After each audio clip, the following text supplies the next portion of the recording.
मचा सकते हैं, इस बात का अंदाजा आप नहीं लगा सकते। आप लोग सोच कर देखिए, जब किसी का व्यवसाय, किसी का कारोबार उसके हाथों से जा रहा हो, वह सड़क पर आने वाला हो, उसके बच्चे भूखे मरने वाले हों, तो वह क्या नहीं कर सकता है, आप लोग अंदाजा लगाइए।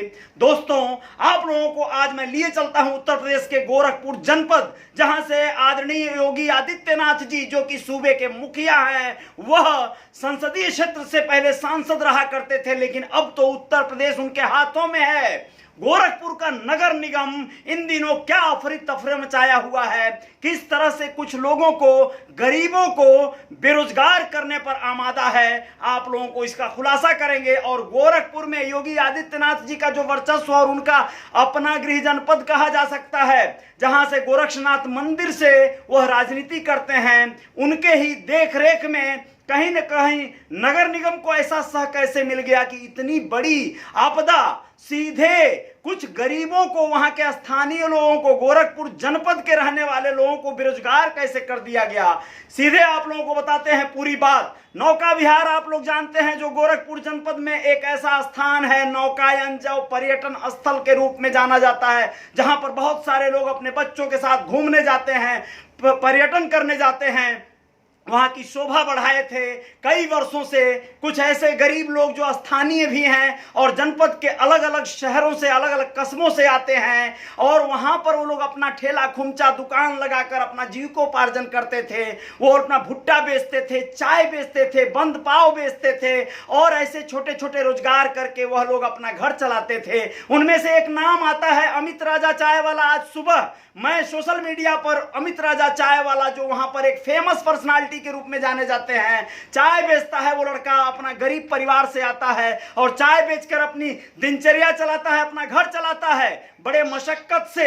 लेकिन आज उसके सोशल मीडिया पे, फेसबुक पे मैंने देखा कि वो लोग धरना प्रदर्शन कर रहे हैं सियाराम सैनी के देखरेख में। एक ऐसा प्रदर्शन जो महिलाएं, बुजुर्ग और तमाम बच्चे वो उस प्रदर्शन में शामिल होकर डीएम कार्यालय पर ज्ञापन देने पहुंचे थे। अपनी बात, उनकी बात कहां तक जाएगी आप लोग सुनिए। मैं सीधे आप लोगों को जोड़ता हूं, अमित राजा चाय वाला इस समय लाइन पर हैं, उनसे बात करता हूं कि क्या हुआ और क्या हो रहा है उन लोगों के साथ। आखिर क्यों उन लोगों को अपनी दुकान दौरी छोड़कर जिले के मुख्यालय पर जाना पड़ा।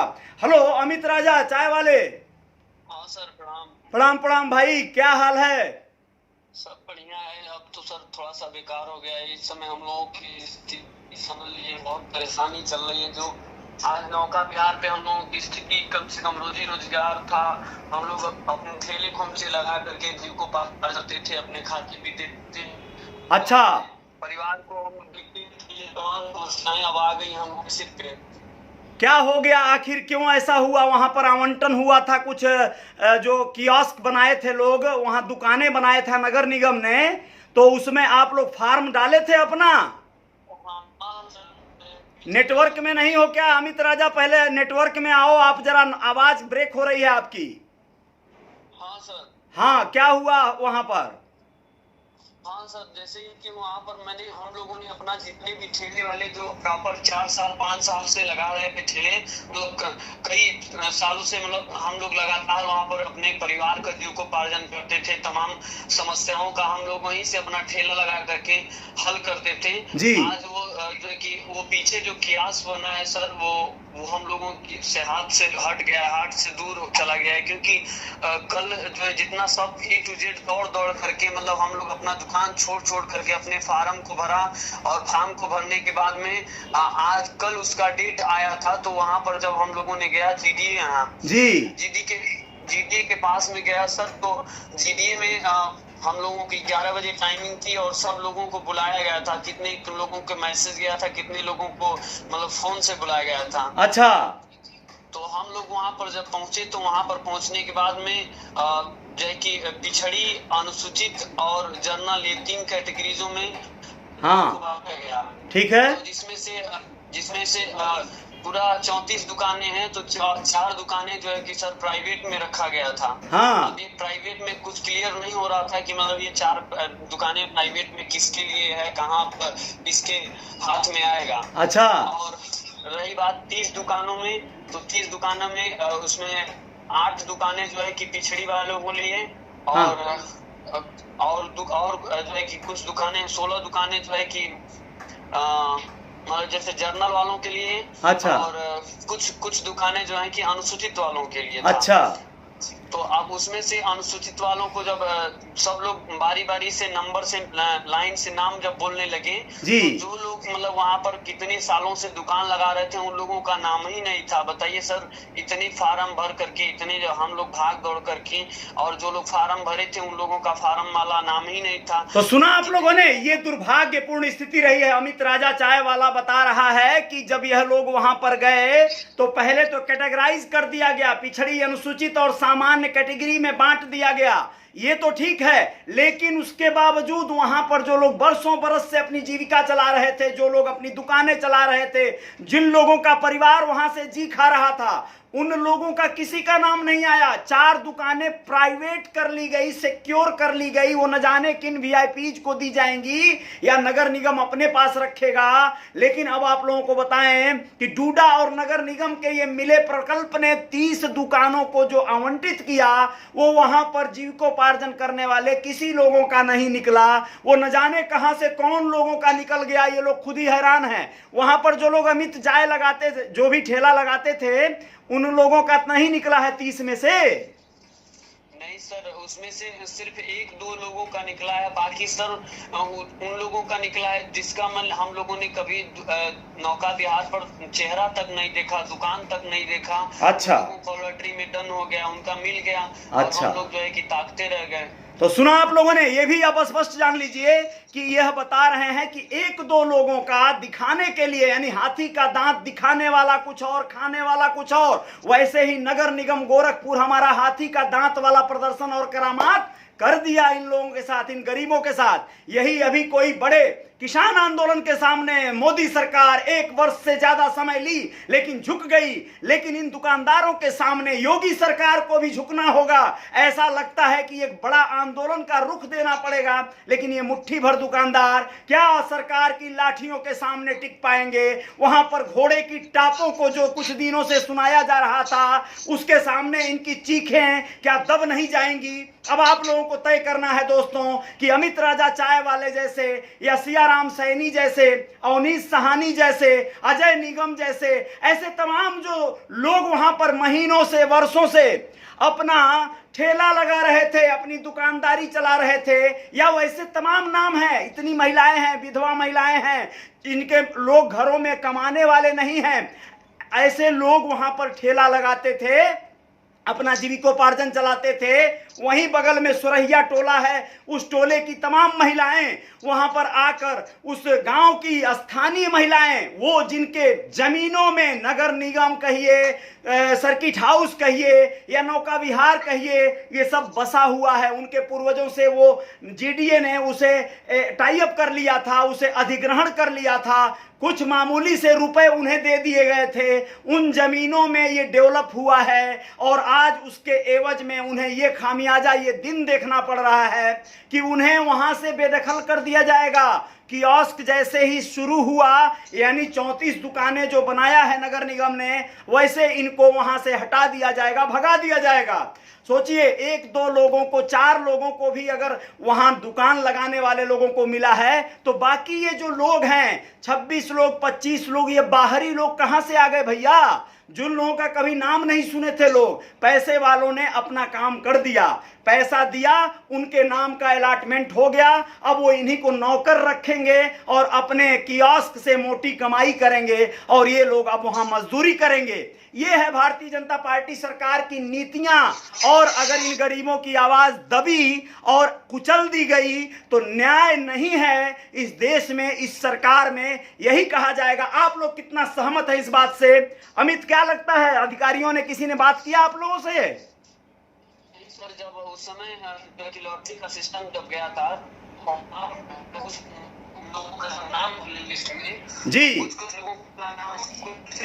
लोगों का नाम आया, लेकिन जब लॉटरी में जो बताए थे कि ये डूडा से जो बन करके आया है, जिसका नाम इसमें है, अच्छा, डूडा से बन करके आया है, तो वो लोग पर्ची जब निकाले और मोड़ करके डायरेक्टली वैसे डालना शुरू कर दिए। अच्छा। वो लोग पर्ची में ये नहीं बताए कि फलाना आदमी है, फलाना दुकान लगाता है, ये कोई इसमें हम लोगों को पता ही नहीं चला, और सिर्फ नाम बोले और नाम बोल करके ऐसे ही पर्ची मोड़ करके और बॉक्स में डालना शुरू कर दिए। दुकान को अलग कर दिए और उसको अलग कर दिए। लेकिन कम से कम सर पर्ची में जो जिन लोगों का बॉक्स में डाले थे तो इसे बताना चाहिए था ना कि हाँ पर्ची में इतने लोगों ये लोग। बिल्कुल बिल्कुल पूरा धांधली हुआ है अच्छा खासा। किन लोगों का लॉटरी में बॉक्स में नाम डाला जा रहा है यह इन लोगों को नहीं बताया गया। सिर्फ इनको दिखाने के लिए बुला लिया गया था कि भैया आ जाओ, आज जो है लकी ड्रा होगा, जिनका नाम निकलेगा उनको दुकानें अलॉट कर दी जाएंगी। लेकिन सिर्फ दिखावटी के लिए ऐसा किया गया। यह लोग वहां गए और उसके बाद इनके सामने ही तमाम पर्चियां मोड़ कर इनके आंखों में धूल झोंकने का कार्य किया है नगर निगम ने। नगर निगम के अधिकारी हमेशा मनमानी करते आए हैं। फिर एक बार इन लोगों ने गरीबों के अधिकारों को मारने का प्रयास किया है। योगी सरकार को इस पर अमल करना होगा, हस्तक्षेप करना होगा, वरना यही गरीब कल को गले की हड्डी न बन गए भाजपा सरकार और आने वाले दिनों में चुनावों में तो ये जो है कहीं ना कहीं बहुत बड़ा आफत बन जाएंगे। ये बेरोजगार जब इनके आंसू बहेंगे तो फिर आपका जो शासन है वो बह जाएगा। आप सावधान हो जाएं। अमित, अभी अब आप लोगों को क्या कहा गया जब आप लोग वहां आंदोलन करने की बात किए या धरना देने की बात किए तो क्या बोले लोग? जब हम लोग जो है कि वहां से जब वहां पे पूरा बकझक किया गया तो बोले हैं कि अब सब जा करके डूडा से समझो। डूडा ने हमको जो है कि ये अपना नाम जो फिक्स करके दे दिया है, मतलब वही चीजें आप लोगों के बीच में। तो हम लोग पूरा डिसाइड किए थे और फिर आज सुबह में जो है हम लोग अपना जितने भी लोग थे परेशान थे सब लोग हम लोग वहां पर गए थे जो बस स्टैंड के सामने एक है ना कचहरी। हाँ कमिश्नरी ऑफिस गए थे आप लोग? अच्छा। हाँ, तो वहां पर गए थे तो सब लोग इकट्ठा हुए। उसके बाद में वो वीडियो भी शायद बना था, वो होगा कितने लोगों के पास में। तो वहां पर जो है कि हम लोग वहां पर पहुंचे तो अपना सब ज्ञापन दिया कि सर ऐसी बातें हैं। तो सर ने अपना वो फॉर्म लिया, फॉर्म लेकर के अंदर चले गए। उसके बाद कोई हमें रिस्पॉन्स नहीं है तो फिर कुछ लोग वहां पर के भैया मिल करके वहां पर डूडा गए हैं नगर निगम। अब आप सोचिए आप लोग, इनकी लड़ाई कौन लड़ेगा, इनकी आवाज को आगे कौन पहुंचाएगा? अगर ऐसे ही इनके साथ प्रशासन कार्य करता रहा, शासन अपनी मनमानी करता रहा, नेता इनको अगर तरजीह नहीं दिए तो फिर क्या होगा? कहीं ना कहीं इनके बहुत ज्यादा पेट पे लात मारने जैसा कार्यक्रम हो जाएगा। इन गरीबों को बेघर न कीजिए योगी जी, कम से कम इनको बसाइए वहां पर, इनका अधिकार है। ये लोग वहां पर बेरोजगार होकर घूमेंगे, अपराध करेंगे और फिर आप कहेंगे कि अपराध बढ़ रहा है। तो बहुत निवेदन करना चाहूंगा मैं अपने पेज से, रियल रिपोर्टर न्यूज के इस पेज से, और आप लोगों से निवेदन करूंगा कि साझा कीजिए इस खबर को और बताइए कि सरकार इन पर क्या कर रही है, इनके लिए क्या कर रही है। वहां तो अधिकारियों ने अपना पल्ला झाड़ लिया, डूडा का वास्ता देकर इनको भगा दिया गया। यह लोग जब वहां विकास अपने कमिश्नरी पहुंचे तो वहां पर इनको आश्वासन देने के नाम पे इनका फॉर्म, इनका कागज, इनका ज्ञापन लेकर अधिकारी अंदर हो गए और उसके बाद इन्हें कोई जवाब नहीं मिला। ये लोग लौट आए। अब क्या होगा आप लोग तय कीजिएगा, लेकिन क्या ये सही है? आप लोग बताइएगा कि क्या इनको प्राथमिकता मिलनी चाहिए थी कि नहीं मिलनी चाहिए थी। बहुत बहुत धन्यवाद, शुक्रिया। अमित, आप बने रहना और आपके साथ न्याय होगा। आपने वहां वर्षों वर्ष का समय दिया है। माननीय सांसद को जब मन करता है मुंह उठाकर आते हैं, चाय पीकर जाते हैं, बड़ी अच्छी बात है। अमित राजा सबका सम्मान करता है, सबका स्वागत करता है, ये भी बड़ी अच्छी बात है। अमित राजा जैसे तमाम महिला पुरुष वहां पे कार्य करते हैं, जीविकोपार्जन चलाते हैं, अपना रोजगार चलाते हैं, सभी लोग सबका सम्मान करते हैं। लेकिन इनका इतना बड़ा अपमान कैसे हो गया? तो आप लोगों से निवेदन है कि इस खबर को शेयर करें, सरकार के कानों में बम फोड़ने का कार्य करें, क्योंकि यह बहुत ही अनेत हुआ है। यह देखकर हृदय कहीं ना कहीं विह्वल हुआ। ऐसा लगा कि इनकी आवाज बुलंद करने की जरूरत है, वक्त आ गया है। इनको इनका हक मिलना चाहिए, इनको भी जगह मिलनी चाहिए ताकि ये लोग बेरोजगार न हों। बहुत बहुत शुक्रिया, बहुत बहुत धन्यवाद आप सभी का। अपना ख्याल रखिएगा आप लोग।